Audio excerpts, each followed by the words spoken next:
உள்ளபடியே உங்கள் மனசில் எந்த கல்மிஷமும் இல்லை, நான் ரொம்ப க்ளீனாக இருக்கேன் அப்படின்னா நீங்களே நேராக பேசலாமே. எதுக்கு வந்து ஜெகதீஷ் ஒரு மேனேஜர்கிட்ட சொல்லி, மேனேஜர் தானே அவர், விஜய் கிடையாது இல்லை, நீங்கள் எங்கே இருக்கீங்க, எவ்வளோ பெரிய உயரத்தில் இருக்கீங்க? ஒரு சிவகார்த்திகேயனால் விஜயை ரீச் பண்ண முடியாது, நேராக பேச முடியாதுன்னா யாராவது நம்ப முடியுமா? விஜயே கூட சிவகார்த்திகேயன் மேலே எந்த கோபமும் இல்லைன்னு வைங்க. இப்போ ஜெகதீஷ் வந்து சொன்னார்னா என்ன பண்ணுவார்? ஃபோனை போடியா நான் பேசுகிறேன் அப்படிம்பார்ல. ஏன் அது நடக்கலை? அப்போ உங்களுக்குள்ளே ஏதோ ஒரு உரசல் இருக்குது, அது இதன் காரணமாக தான் இருக்குதுன்னு நான் உறுதியாக நம்புகிறேன்.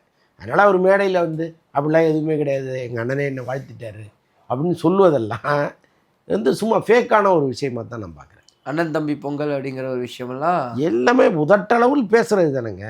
உள்ளுக்குள்ளே வேற ஒன்று நடந்திருக்கும். கட்டி உருண்டிருப்பாங்க.